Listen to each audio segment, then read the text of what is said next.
এই দুষ্টুটাকে নাকি আমি সারা বাড়িতে খুঁজছি, অবস্থা বোঝো। আমি ওকে খুঁজে বেড়াচ্ছি গেল কোথায়, বাবাইয়ের কোলে তো উঠেছে কিন্তু তারপরে আর টিকি পাত্তা পাচ্ছি না। তারপরে খুঁজতে খুঁজতে ওপরে এসে দেখি বাবাই আর মেয়ে দুজন মিলে বসে বসে টিভি দেখছে, আবার গানের তালে তালে অ্যানি নাচছেও। অবস্থা বোঝো।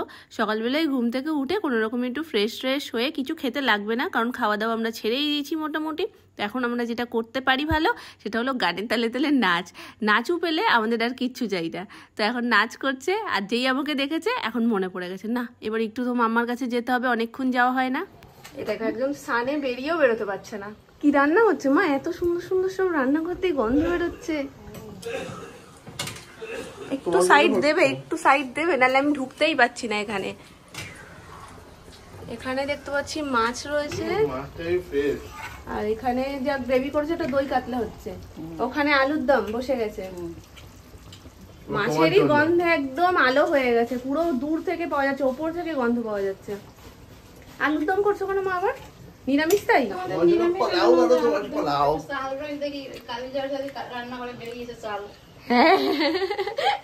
রান্নাঘর ঝাড়পোছ করতে গিয়ে চাল বেরিয়ে পড়েছে, ভাবো অবস্থা। যাই হোক, আমি ভাবছিলাম এটাই যে এত সুন্দর গন্ধ বেরোচ্ছে, কিন্তু কিছুই খেতে পারবো না আজকে, কারণ আমার নিরামিষ। না আরে বাজারে পাকা শরীরটা ভালো না, যাবে না করে। তো পাপি উঠছে কি রান্না করে আমি এই করবো, তোমার তো সে গেছে আর ওই একটু চাল আছে ওইটুক দিয়ে করবো, তুমি তো খাওয়াই, আর যদি ওরা থাকে একটু খায়, সব আর হবে না তো, চাল আনাই নি তো। আর আমরা দই কাতলা খাবো, তুমি খাবে না, একটা কেমন লাগে, নিরামিষ যারা খায়। কথাটা তো গন্ধ হয়ে গেছিল, একদম ভালো লাগছিল না, সোনা একদম চুপচাপ হয়ে গেছিল। আবার বলো আমাকে দেবে। হ্যাঁ তোমাকেই তো দেবে মামা। কাকে দেবো বলো? এখানে পোলাও মাখা হচ্ছে, হলুদ, জিরের গুঁড়ো, নুন, আর কি দিলে মা? আর আদা পেস্ট। বাসন্তী পোলাও হচ্ছে আজকে। আর পোলাওয়ের মেন জিনিস হচ্ছে চিনি। এবার চিনিটা দিয়ে দিচ্ছে।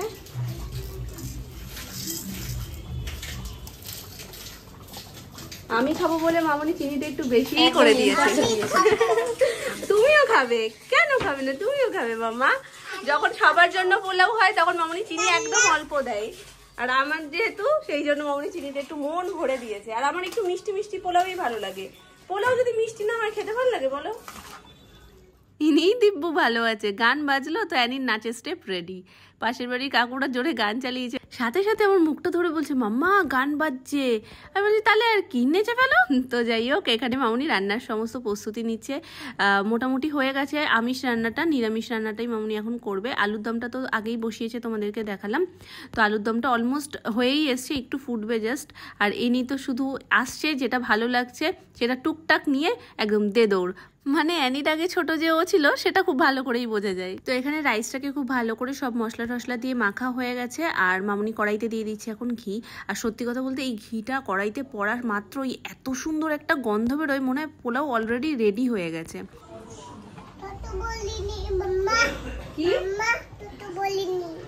কি কি বলছো মা? ছোট্ট জুতো পরেনি? জুতো পরে এখানে কি করবে মামা? যখন রাস্তায় যাবো তখন জুতো পরবে। হাঁটি বাবু কবে? আচ্ছা কবে। দেখো তো ছোট নামনাকে চিনতে পারো কি না? চিনতে পারছো ছোট নামনাকে? অ্যানি নাম নিয়েছে আর সেটা হবে না, এটা তো অসম্ভবকর ব্যাপার। মানে ও একবার হাঁটি পাপা বলে দিয়েছে মানে এখন বাইরে চলোই। আর বাইরের পরিবেশটা আজকে খুব সুন্দর, আকাশটা দেখে এত ভালো লাগছে। এক সাইডটা নীল হয়ে রয়েছে আর এক সাইডে হালকা হালকা মেঘ, আর এই ছাকড়া ছাকড়া মেঘগুলো দেখতে ভীষণ সুন্দর লাগে। যেন পরিবেশটা দেখলেই মনে হয় পুজো আসছে পুজো আসছে। যদিও আর বেশি দিন নেই, পুজোর কথা বলতে বলতে অ্যানির নমস্কারও শুরু। আসলে আমাদের এই ক্লাবে গান বাজছিল, আর মায়ের গান বাজলেই ও কিভাবে যে বোঝে সেটা আমি নিজেই বুঝতে পারি না, ও অটোমেটিক নমস্কার করা শুরু করে দেয়। সেই গুমোট পরিবেশটা নেই, বাইরে খুব সুন্দর হাওয়া দিচ্ছে। আর অ্যানি তো খুব সুন্দর একটা জিনিস দেখেও ফেলেছে, যেটার জন্য ও বেরিয়েছিল। মানে বাড়ি থেকেই বলছিল পাখি দেখবো, মানে পাখি। অবশেষে একটা পাখির দর্শন বেচারা পেলো। মেনলি পাখি আর মাও দেখতেই ও বেরোয়, আর এখন মায়ের তো ছোট ছোট বাচ্চা হয়েছে, সেটা থেকে আরো খুশি হয়ে যায়। আসো আসো, নিচে আসো, নিচে আসো। দেখো বলো আসো,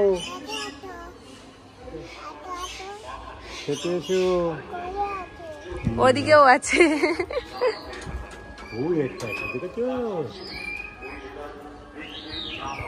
পাখি দেখলাম তো,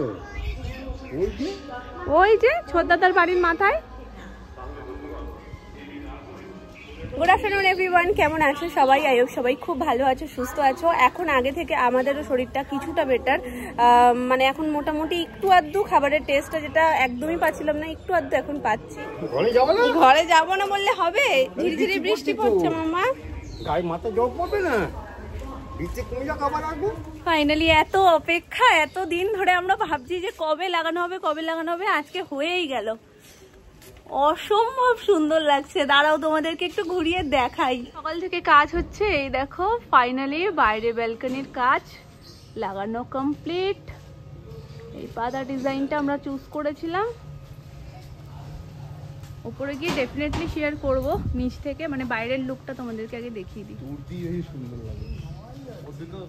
এই দেখো ডিজাইনটা সুন্দর হয়েছে না? দারুণ হয়েছে, আমরাই তো চুজ করেছি। ওরে বাবলি, ওলে ওলে ওলে, তুমি ডিজাইন দিয়েছো? হ্যাঁ, মানে যেটা ভালো হয়ে যায় তখন সেটা ও করে। তো চলো ঘরে যাই, ওকে আমি জামাটা পরতে বলেছি, দেখো জামাটা কাঁধে নিয়ে ঘুরছে। পরলে তুমি? কাঁচ লাগানো হয়ে গেছে তাই? এ বাবা, দেখতে পেলাম না গো। এই তো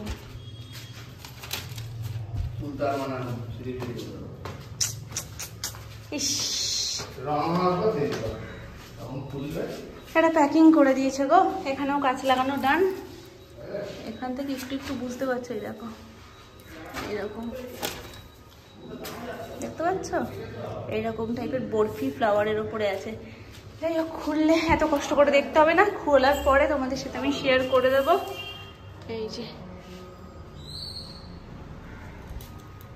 খামোখা হাতের মধ্যেই ধুলো লেগে গেল চারটে। কই কই গেল? তোমাকে কিন্তু আমি 3 বার বললাম জামাটা পরো। দেখো কি সুন্দর লাগছে বলো। আমি যাচ্ছি না, তুমি ওর ঘাড়ের ওপর চেপে আমাকে বলছো ঠেলবা না।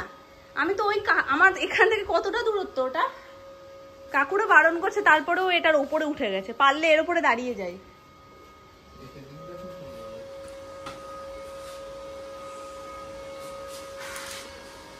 এটা শুধু করলেই হবে না, এটাকে যত্নও করতে হবে। বৃষ্টির জল পড়লে কিরকম ছিটছিট দাগ হয়ে যাবে, সেটা মুছতেও হবে। দেখেছো এখন ওটা লাগিয়েছে, হাতের একটা ছাপ রয়েছে।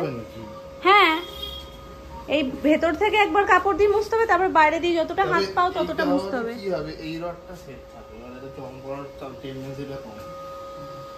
কি ধ্যাতার ধ্যাতা, তুমি দেখো গেঞ্জিটা কাঁধে নিয়েই ঘুরে বেড়াচ্ছে। গরম লাগছে বলছি। এর আগের ধাপ কমপ্লিট, এবার শুধু রং বাকি। ব্যাস, রং হয়ে গেলে পুরো কাজ কমপ্লিট। এই যেন সেদিনের কথা, সোনাইয়ের যা বয়স, আজকে বাড়ির কাজেরও সেই বয়স। যেদিন সোনাই হয়েছে সেদিনকে বাড়িতে প্রথম ভিতের কাজ শুরু হয়েছে। যাই হোক, আরো আগে হয়ে যেতে পারতো, আমাদের খুব একটা তাড়া ছিল না। আমাদের ধীরে ঠান্ডায় হলে হবে, কারণ আমাদের এমন এমার্জেন্সি নেই যে তাড়াতাড়ি করে এখানে শিফট করতে হবে, থাকতে হবে। তো তোমাদেরকে দেখাতে পারলাম না, কাকুরা বলছিল তাদের কাছে ভিডিও আছে, সোনুকে পাঠাবে। সোনুকে যদি পাঠায় আমি তোমাদের সাথে শেয়ার করে দেবো। চলো, সোনু এখন ওই বাড়িতে রয়েছে, এখন ওই গরমে ওখানে দাঁড়িয়ে থাকা যাচ্ছে না, ভীষণ গরম বাইরে।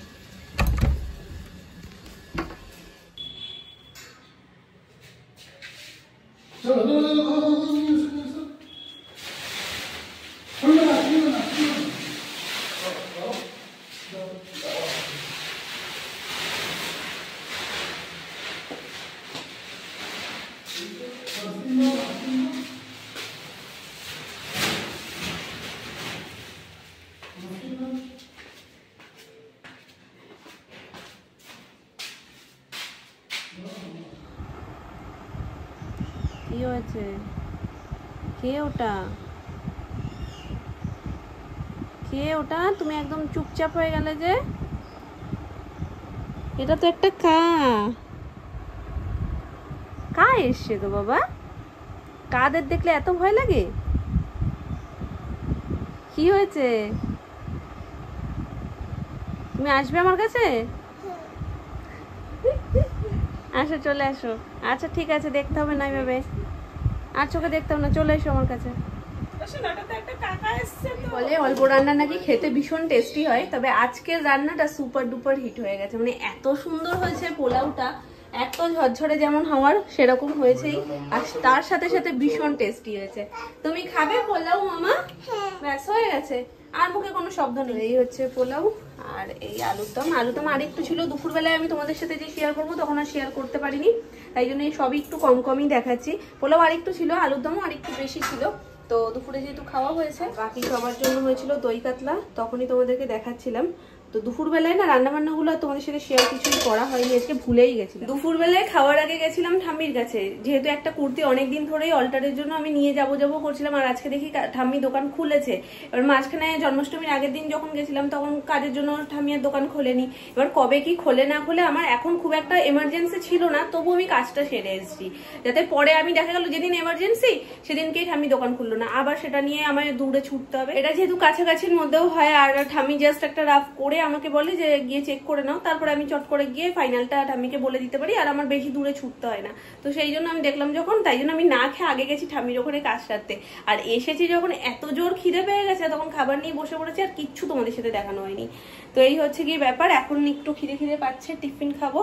তো ভাবলাম তাহলে পোলাওটাই খেয়ে নি, কারণ নিরামিষের টিফিনেও প্রচন্ড ঝামেলা, মানে কি খাবো, কোনটার মধ্যে ডিম আছে, একটা কেক খেতে গেলেও 14 বার ভাবতে হয় না এর মধ্যে ডিম আছে খাওয়া যাবে না। তো নিরামিষ যখন পোলাওটাও হয়ে যায়, যখন ভালোও খাই, এটাই খেয়ে নিই।